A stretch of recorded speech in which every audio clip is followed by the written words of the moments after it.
नमस्कार. शुभविवाह या मालिकेच्या येणाऱ्या भागामध्ये जबरदस्त असा ट्विस्ट येणार आहे. तरी ते भूमीने आता महाजनांचं घर सोडलेलं असतं, फक्त आणि फक्त ह्या कारणांसाठी की तिच्यावरती कुणीही विश्वास ठेवायला तयार नसतं. तरी ते अभि आता रागिणीच्या बाजूने असतो. जे काही रागिणीने आत्तापर्यंत कारस्थान केलेलं असतं त्याच्यामध्ये अभिने सुद्धा तिची साथ दिलेली असते आणि पौर्णिमाने सुद्धा. पण इथे बाकीच्या कुणालाही माहिती नसतं की रागिणी ही व्यक्ती नक्की कशी आहे. त्यामध्ये इथे फक्त आता भूमीला तिचं कारस्थान सगळं काही माहिती असतं. पण इथे आकाशला आता रागिणीवरती खूप जास्त विश्वास असतो आणि भूमीवरती त्याने अविश्वास दाखवलेला असतो आणि तिच्याकडे आता पुरावे मागितलेले असतात. जिथे रागिणीवरती भूमीने जे काही आरोप केलेले असतात ते आरोप जर खरे असतील तर मग पुरावे कुठे आहेत, पुरावे दाखव तरच तुझ्या बोलण्यावरती विश्वास ठेवला जाईल, असं जेव्हा आकाश भूमीला सगळ्यांसमोर म्हणतो. आणि जेव्हा भूमीला कळतं की एवढं पोट तिडकीने सांगूनसुद्धा आकाशला माझ्या बोलण्यावरती विश्वास नाही आहे, तर त्याला आता पुरावे हवे आहेत.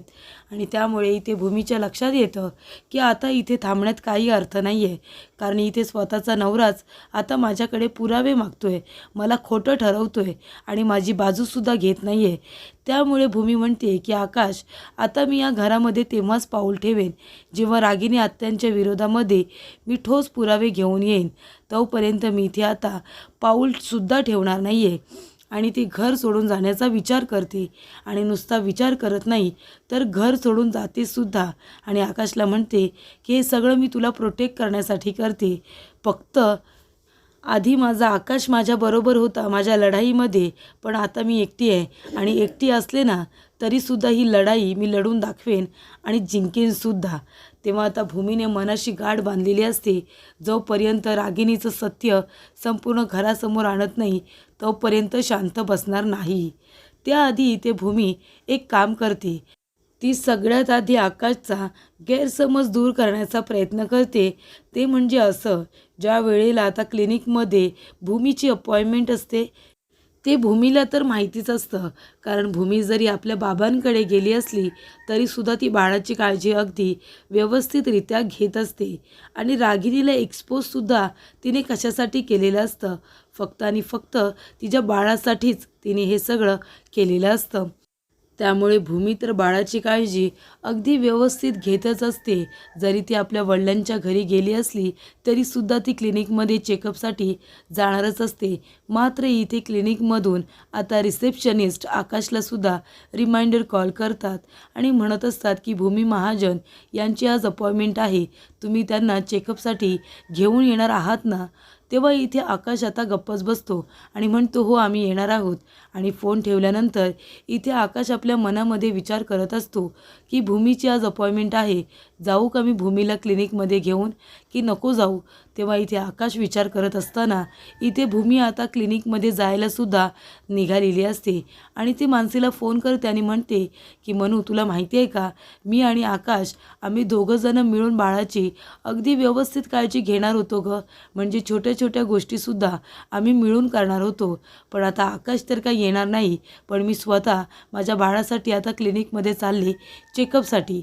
तेव्हा भूमी जात असताना इथे आता आकाशसुद्धा भूमीबरोबर जाण्यासाठी येत असतो. भूमी आता क्लिनिकमध्ये पोहोचलेली असते. तिने तिचा चेकअप वगैरे केलेला असतो. नंतरला डॉक्टर तिला चेक करतात आणि काही गोळ्या तिला चालू करतात. तेव्हा इथे आकाश आता पोहोचलेला असतो. तेव्हा इथे भूमी आता मेडिसिन घ्यायला जात असते. तेवढ्यातच आकाश म्हणतो, भूमी ते माझ्याकडे दे, मेडिसिन मी घेतो आणि तुझ्याकडे आणून देतो. तेव्हा इथे आता भूमी नाही म्हणत असते, पण तरीसुद्धा आकाश तिच्या हातामधून आता लिस्ट घेतो आणि आता गोळ्या घेण्यासाठी जातो. आणि डॉक्टरांनी लिहून दिलेल्या सगळ्या गोळ्या आता इथे आकाशने भूमीसाठी घेतलेल्या असतात. तेवढ्यातच इथे आता आकाश गोळ्या घेऊन जाणार, त्याला एक महत्त्वाचा कॉल येतो. तर इथे रागिणी आता जबरदस्तीने त्याला लवकरात लवकर बोलावून घेते आणि म्हणते आकाश लवकर ये, आणि ती काहीतरी अडचण सांगते. तेव्हा इथे आकाश आता मागचा पुढचा विचार न करता त्या गोळ्या आता एका वेगळ्याच मुलीच्या हातामध्ये देतो आणि म्हणतो की जाऊन भूमी महाजन हिला त्या गोळ्या द्या, ती बघा तिथे बसली. आणि आकाश लगेचच तिथून निघून जातो. त्याने सगळ्या गोळ्या तर घेतलेल्या असतात, पण तो भूमीपर्यंत त्या गोळ्या द्यायला येत नाही. आणि ती मुलगी जाते आणि म्हणते, भूमी महाजन ना, हे बघा आकाश महाजन यांनी तुमच्यासाठी गोळ्या दिल्यात, पण आकाश तिथे नसतो. तेव्हा भूमीला खूप जास्त वाईट वाटतं. त्यानंतरला भूमी आकाशला फोन करते आणि म्हणते, आकाश, तुला जर मला व्यवस्थित गोळ्या घेऊन द्यायच्या नव्हत्या तर तू का बरं घेतल्यास? ह्या कुठल्या गोळ्या दिल्यास तुम्हाला? आणि त्याच्यामध्ये अर्ध्या गोळ्या तर नाहीच आहेत. तेव्हा इथे आकाश म्हणतो, भूमी अगं काय बोलतेस हे? सगळ्या गोळ्या तर मी तुला घेऊन दिल्यात ना. तेव्हा भूमी म्हणते, कुठे आहेत त्या गोळ्या? कारण इथे भूमीने आता प्लॅन केलेला असतो की लवकरात लवकर पुरावे गोळा करून रागिणीचं कारस्थान तर समोर आणेनच, पण इथे आकाशच्या डोळ्यावरची तिची प्रेमाची पट्टीसुद्धा मला आधी बाजूला करायची आहे. आणि त्याच्यानंतरला आकाशला सुद्धा याची जाणीव करून द्यायला हवी की माणसाच्या बोलण्यावरती कितपत विश्वास ठेवायचा आणि किती नाही. कधीकधी दुसऱ्याचं पण व्यवस्थित ऐकून घ्यायचं असतं, लगेच त्याच्यावरती आरोप करायचे नसतात. हे सुद्धा भूमीला आता आकाशला दाखवून द्यायचं असतं. आणि म्हणूनच आता भूमीसुद्धा आकाशबरोबर एक खेळ खेळते. तेव्हा इथे आकाश म्हणतो, भूमी मी तुला सगळ्या गोळ्या घेऊन दिल्यात. अगं माझ्याकडे बिलसुद्धा आहे, त्याच्यामध्ये डॉक्टरांनी लिहून दिलेल्या सगळ्या गोळ्या मी तुला दिल्यात. भूमी म्हणते, आकाश तुला जर घेऊन द्यायच्या नव्हत्या तर नाही द्यायच्या ना, तुला काय गरज होती हे सगळं करायची? तेव्हा इथे आकाश आता घाईघाईने भूमीकडे जातो आणि म्हणतो, भूमी हे काय बोलतेस तू? अगं सगळ्या गोळ्या तर घेऊन दिल्यात ना. तेव्हा भूमी म्हणते, हो का, कुठे त्याच्यामध्ये गोळ्या बघ बरं. आणि ती सगळ्या गोळ्या आता आकाशच्या समोर ठेवते. तेव्हा इथे आकाश म्हणतो, भूमी हे तू काय म्हणालीस? त्या मुलीकडे मी गोळ्या घेऊन दिल्या होत्या, तिने तुला व्यवस्थित दिल्या नाही का? तेव्हा इथे भूमी म्हणते, हो का, म्हणजे तू तुझं काम अगदी अचूक केलं होतंस, पण ते काम माझ्यापर्यंत येईपर्यंत त्याच्यामध्ये काहीतरी बदल झाला होता, असं वाटतंय का तुला? तेव्हा आकाश म्हणतो, तसंच झालं असेल ना, कारण हे बघ बिल, मी त्याच्यामध्ये सगळ्या गोळ्या घेतलेल्या आहेत ज्या डॉक्टरांनी सांगितल्यात. तेव्हा इथे भूमी म्हणते, आकाश मलासुद्धा तुला हेच सांगायचं आहे. अरे आपण आपलं काम अचूकच करतो, पण जर दुसऱ्या माणसाला त्याच्यामध्ये काहीतरी खोट काढायची असेल, त्या माणसाला आपल्याला कमीपणा द्यायचा असेल, तर कुणी काही करू शकतं ना. आता जसं मी रागिनी आत्यांच्या गोळ्या मागवल्या होत्या, पण नंतरला त्यांना कुणी फोन केला आणि त्या गोळ्या कुणी रद्द केल्या, कुणी कॅन्सल केल्या हे मला काय माहिती. तरीसुद्धा मी तुला हे ओरडून ओरडून सांगत होते की मी गोळ्या मागवल्या होत्या, तरीसुद्धा तू माझ्या बोलण्यावरती विश्वास नाही ठेवलास. तसंच आता तुलासुद्धा मी दाखवून दिलं की बघ आकाश, तू तर गोळ्या बरोबर घेऊन दिल्या होत्यास, पण त्या माझ्याकडे येईपर्यंत त्या गोळ्या चुकल्या होत्या, त्याच्यामध्ये बदल झाला होता. हे जेव्हा मी तुला सांगितलं तेव्हा तू घाबरलास ना, तू म्हणालास ना की मी तर बरोबर गोळ्या मागवल्या होत्या. मग तसंच कधीकधी आपल्यामध्ये गैरसमज निर्माण व्हावेत अशासुद्धा गोष्टी कुणीतरी निर्माण करून देत असतं.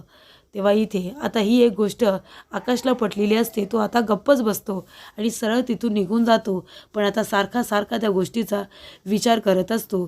त्यानंतरला भूमी आता पुरावे शोधण्याचा प्रयत्न करते आणि ती जाते कोल्ड स्टोरेजमध्ये. कोल्ड स्टोरेजमध्ये तिथे तिला किडनॅप करून ठेवलेलं असतं, बंद करून ठेवलेलं असतं. तेव्हा त्या आजूबाजूचे CCTV कॅमेरे भूमी बघत असते आणि तिला आता त्या कोल्ड स्टोरेजच्या बाजूला एक झाड असतं आणि तिथे CCTV कॅमेरा असतो. तेव्हा तिथलं फुटेज तिला मिळतं आणि कोल्ड स्टोरेजमध्ये आतमध्ये सुद्धा काही फुटेज असतात, काही CCTV कॅमेरा असतात, ते सुद्धा ती मिळवण्याचा प्रयत्न करते. ती म्हणते की नक्कीच या पुराव्यांचा मला उपयोग होईल आणि ते पुरावे आता मिळवण्यासाठी ती खूप प्रयत्न करते. तर इथे राजा काकांना आता कळतं की भूमी घरातून निघून गेले आणि जे काही घडतं ते सगळं त्यांना कळतं. तेव्हा राजा काका म्हणतात की आकाश, भूमी कधी खोटं बोलणार नाही, तिच्या बोलण्यात नक्कीच काहीतरी तथ्य असेल. आणि आता राजा काका भूमीला भेटायला जातात आणि तिला विचारतात की नक्की काय झालं भूमी बाळा. तेव्हा भूमी घडलेला सगळा प्रकार आता राजा काकांना सांगते. तेव्हा इथे राजा काका म्हणतात की रागिणीवरती सुद्धा विश्वास आहे, पण माझा तुझ्यावरती सुद्धा विश्वास आहे, तू कधीही खोटं बोलणार नाही. तेव्हा भूमी म्हणते, राजा काका तुम्हीच बघा ना, अहो तुम्हालासुद्धा फसवायला त्यांनी मागे पुढे बघितलं नाही, स्वतःची कातडी वाचावी म्हणून तुम्हाला अरेस्ट करायला लावलं. तांडेल भूमी म्हणते की रागिनी आत्यांचा माणूस होता, बॉम्ब ब्लास्टमध्ये तांडेलनीच त्यांची मदत केली होती. पण जेव्हा तांडेल रागिनी आत्यांचं सत्य मला सांगायला आला आणि त्याने मला सगळं सत्य सांगितलं, तेव्हा रागिनी आत्यांनी त्याच्यावरती गोळी झाडली आणि त्यांना मारून टाकलं. तेव्हा इथे राजा काका म्हणतात, भूमी सगळं तू खरं बोलतेस का? भूमी म्हणते, राजा काका मी आकाश आणि माझ्या बाळाची शपथ घेऊन तुम्हाला सांगते. तेव्हा राजा काका म्हणतात, ठीक आहे, मग मी सुद्धा तुला मदत करेन. तेव्हा इथे आता CCTV फुटेज मिळवण्यासाठी राजा काकासुद्धा भूमीचीच मदत करतात आणि ते फुटेज मिळतंसुद्धा. तर ऑफिसमधलं फुटेज आता मिळवण्यासाठी ती प्रयत्न करत असते. ज्या वेळेला खोट्या फ्रॉड केसमध्ये तिला माहीत असतं की इथे रागिणीनेच आकाशला फसवलेलं आहे, तेव्हा इथे आजूबाजूचं आता फुटेज मिळतं आहे का ते बघत असते.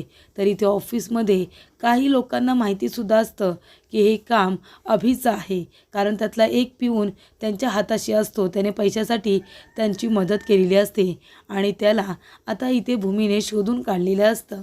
बरोबर भूमीने सगळं काही आता गोळा केलेले पुरावे जपून ठेवलेले असतात, जेणेकरून रागिणीला त्याबद्दल काही कळायला नको. त्यानंतरला जिथे त्या मेकॅनिकलला आता किडनॅप करून ठेवलेलं असतं, त्यालासुद्धा शोधून काढण्याचा प्रयत्न भूमी करत असते. तर इथे अभिने आता काही हफ्ते त्या माणसाला दिलेले नसतात, ज्या माणसाने त्या मेकॅनिकलला किडनॅप करून ठेवलेलं असतं. मात्र आता त्या माणसाला शोधून काढण्यामध्ये भूमीला यश येतं. ती बरोबर त्याला शोधून काढते आणि म्हणते की आता आकाशच्या समोर सगळं सत्य सांगायचं. त्यानंतरला भूमी आता सगळे पुरावे घेऊन अगदी राजा काकांसोबत इथे येते आणि म्हणते की आकाश, याच्यामध्ये बघ, हे CCTV फुटेज आहे आणि इथे ही गाडी माझ्या अंगावरती कशी आली, माझं कसं ॲक्सिडेंट होणार होतं, त्याचबरोबर कोल्ड स्टोरेजमध्ये रागिनी आत्याने मला कसं बंद करून ठेवलं होतं, माझी काय अवस्था केली होती, त्याचबरोबर तुझ्या आईवडिलांचा अपघात ज्या गाडीने घडवून आणला होता ती गाडी बघ, आणि मेकॅनिकलने तुमच्या गाडीचे जे काही ब्रेक फेल केले होते हा तोच माणूस आहे. तेव्हा त्याच्या तोंडूनच तू ऐक की त्यांनी कसे गाडीचे ब्रेक फेल केले होते. तो मेकॅनिक तिथे आला आणि त्याने सांगितलेलं असतं की रागिणीने मला पैसे दिले होते आणि अभिने हे काम करण्यासाठी, आणि त्यांच्या सांगण्यावरून मी हे केलं होतं. तर इथे आईवडिलांचा अपघात रागिणीमुळे घडला होता. भूमीलासुद्धा मारण्याचा प्रयत्न हा फक्त आणि फक्त रागिणीनेच केला होता. त्यानंतरला इथे तांडेलची बायको येते आणि सांगते की माझ्या नवऱ्यालासुद्धा सुपारी ह्या बाईनेच दिली होती आणि तेव्हा बॉम्ब ब्लास्टमध्ये माझ्या नवऱ्याने तुम्हाला मारलंसुद्धा होतं, पण तुमचं नशीब बलवत्तर म्हणून तुम्ही दोघे वाचला होतात. तर इथे अनेक आता इथे पुरावे भूमीने दिलेले असतात, खूप सारे पुरावे दिलेले असतात आणि त्याचबरोबर जे गुरुजी तिथे आलेले असतात ते खोटे गुरुजी असतात. तर इथे भूमी आता जाते गोखले गुरुजींना भेटायला आणि म्हणते की तुम्ही केशव गुरुजींना पाठवलं होतं का? तेव्हा गोखले गुरुजी म्हणतात, नाही, मी कुणालाही पाठवलेलं नाही आहे. तेव्हा इथे भूमी म्हणते, मग केशव गुरुजी आले होते आणि त्यांनी माझ्या बाळासाठी मला हे सगळं काही सांगितलं की माझ्या बाळाच्या जीवाला धोका आहे म्हणून. तेव्हा इथे गोखले गुरुजी म्हणतात की तू असताना तुझ्या बाळाच्या जीवाला धोका असेल तरी कसा, तू आहेस ना बाळाची काळजी घ्यायला. तर असं कुठल्याही प्रकारचं भाकीत मी आधी केलंच नव्हतं. तेव्हा इथे भूमीला कळतं की केशव गुरुजींना बोलवण्याचं कामसुद्धा रागिणीचंच असेल. तेव्हा इथे गोखले गुरुजी येतात आणि म्हणतात की मी कुणालाही पाठवलं नव्हतं आणि मी असं काही सांगितलं नव्हतं की बाळाच्या जीवाला धोका आहे, तू सक्षम आहेस बाळाची काळजी घ्यायला. तेव्हा इथे भूमी म्हणते, मग केशव गुरुजी हे आले होते, त्यांनी तुमचं नाव सांगितलं की तुम्ही त्यांना इथे पाठवले आहेत म्हणून. तेव्हा इथे आता केशव गुरुजींनासुद्धा भूमीने बोलावलेलं असतं आणि ती म्हणते, खरं खरं सांगा, तुम्हाला गोखले गुरुजीने इथे पाठवलं होतं का आणि आमच्या बाळाबद्दल सांगायला सांगितलं होतं का, मला खरं खरं सांगा. तेव्हा इथे केशव गुरुजीसुद्धा घाबरतात, कारण गोखले गुरुजी त्यांच्या समोरच म्हणालेले असतात की मी कुणालाही पाठवलेलं नाही आहे. तेव्हा इथे आता केशव गुरुजी म्हणतात की इथे मला रागिनी मॅडमनी बोलवलं होतं आणि मला असं बोलायला सांगितलं होतं आणि मी तेच केलं जे त्यांनी मला सांगितलं. त्यामुळे इथे आता खूप लोक आलेले असतात पुरावे देण्यासाठी. तर आता सगळे पुरावे बघितल्यानंतर, कोल्ड स्टोरेजमधलं CCTV फुटेज बघितल्यानंतर त्याच्यामध्ये आता रागिणीला आकाशने बघितलेलं असतं आणि सगळे पुरावे आता सादर केल्यानंतर भूमी म्हणते, बघितलंस ना आकाश, माझ्यावरती तुझा विश्वास नाही आहे, पण आता हे पुरावे बघ, यांच्यावरती तरी विश्वास आहे की नाही. तेव्हा इथे आता आकाशचे डोळे खाडकन भूमीने उघडलेले असतात आणि असे लोक तिथे सादर केलेले असतात जी खरी लोकं आहेत, ज्यांनी हे सगळं समोरून बघितलेलं आहे आणि रागिणीने त्यांना पैसे दिलेले असतात, काम करण्यासाठी धमकी दिलेली असते आणि ते लोक आता इथे कबुली जबाब देतात. अगदी कोर्टामध्ये सुद्धा आम्ही हे सत्य सांगू असं सुद्धा म्हणतात. त्याच्यामुळे आता भूमीने जो वेळ घेतलेला असतो पुरावे शोधण्यासाठी, त्याच्यामध्ये पुरावे शोधून आता आकाशच्या समोर सादर केलेले असतात आणि पोलिसांना आता इथे आकाशने बोलवलेलं असतं आणि इथे रागिणीला अरेस्ट करायला सांगितलेलं असतं.